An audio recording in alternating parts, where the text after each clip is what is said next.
Well guys, we came home to a new project. We won this one off Copart. This was a Safeco Insurance seller. It's a Z71 off-road package. Interior's pretty nice, and what I love is all that's blown is just the steering wheel airbag. No curtain airbags, no nothing. No idea what that is. Pull-up bar, hanger bar, something interesting, but the owner looks like was a firefighter, so might be a good thing. But interior very clean, just dirty seats in the back, full leather interior. You guys won't believe how much I won this thing for. So we got a front end accident. Driver's side is intact. Passenger side took the most hit right here. Not too bad. And what's nice about these is this fender completely unbolts with the whole entire inside apron. So that's easy to fix. We got some busted control arms. 3 bolts on this side, 3 bolts on that side. And we got the bumper off. Well guys, little by little we got the fender unbolted. The fender does come with the inner structure attached to it. So it's one piece, that's why it's so expensive, is you can't remove the fender without removing the inner frame apron. So we got some progress on the interior. We took off both sides of the seat belt, and we got the airbag control module located right under the center console. We're gonna go ahead and disconnect the battery before we remove it, because we for sure do not want to pop our curtain airbags, or if there's any airbags in the seat belt and the dash airbag, because the only airbag we got popped is the steering wheel. So the rebuild continues. We got everything basically all straightened out. We have the new core support. This is the original one. We were able to save it. All I had to do was just bend some of these brackets back out. They were bent, but other than that, everything's good. The new fender lines up perfectly. And guys, you won't believe what I finally just discovered on this truck. Of course, yesterday I was just looking at it, looking around, and out of nowhere I see a piece of black tape right here. And who knows what that is? That is a bullet this guy got shot at. I'm wondering if that's what caused this accident. But looks like the bullet went through here, through the top. And now I finally figured out, inside the headliner, the bullet continued that way and it stopped right there. It did not exit the vehicle. So basically I'm thinking, if I remove this headliner, I wonder if I tried to peek in here, but I gotta put it back up. Try to peek in there, see if I could find the bullet. But I'm gonna go ahead and remove this headliner and see if I can find that bullet, because it did not exit out of the car. So guys, this is just crazy, just that this thing, and that's a massive hole.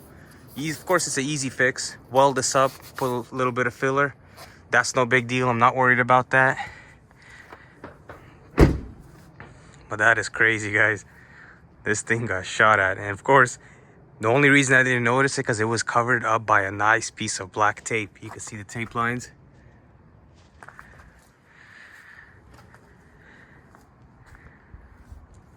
But yeah, guys, the truck is looking good. Getting ready to put the whole front end together. Headlights. Gonna test fit everything. Got the new radiator. And basically all ready to be put back together. Just to show you guys on this side, the bullet did not exit anywhere. So if we look in here, we see the bullet went from that side through the headliner, and it just stopped right here. It just stopped right here, and it did not, even if we pull this back, there is no hole. So I wonder if that bullet is inside right here. Now walking on to the back, I decided to throw on a new tailgate. It had a few dents, but guys, these tailgates are $160 on Amazon. So I said, screw it. I'm just gonna throw on a new tailgate. I was able to knock some of the damage out right here. This was basically overlapping right here. We got this all pulled out. This is all ready. I'm gonna throw in a little bit of filler, touch it up, and it's gonna look good.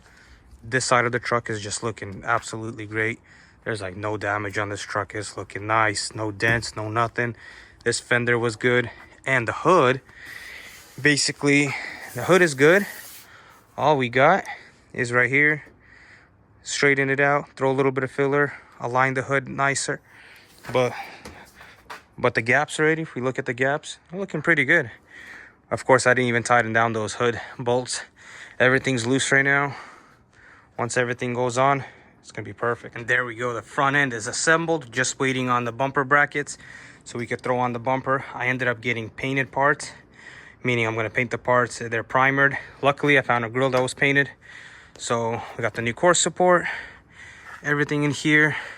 Still gotta throw the air box and the coolant reservoir and the fender.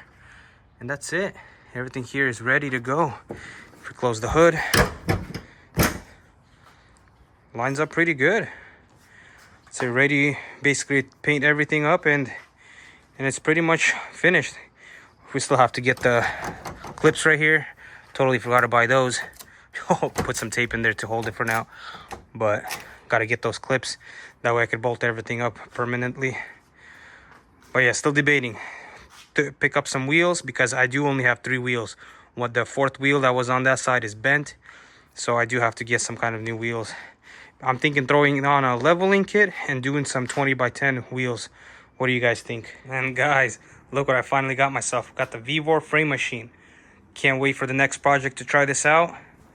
It does have the 2 pinch clamps in the back, which slide side to side. This middle part does sit on a bottle jack, which is also adjustable. And this is for some downward pulls, so you could run the chain through it. It's all air operated and with hydraulic feeding the cylinder. And this beam itself weighs probably a little bit over 100 pounds, so pretty beefy. I think it could do some serious damage when pulling. So it also came with this nice little extra cart, and it came with also a air jack. But just look at all this, guys. Just like all these clamps, hooks, and this huge hook itself is like 200 bucks. Totally worth it. Came with some extra chains. Came with an extra extension, maybe to do like some motor pulls or something like that. But look at this. We got 1 clamp, 2 clamp, 3, 4, 5, 6, 7 different style of clamps. We got another hook here. This huge clamp. You could basically attach some different pieces to it. So pretty serious stuff. Can't wait to try out. Stay tuned for the next project. We're going to be trying this out.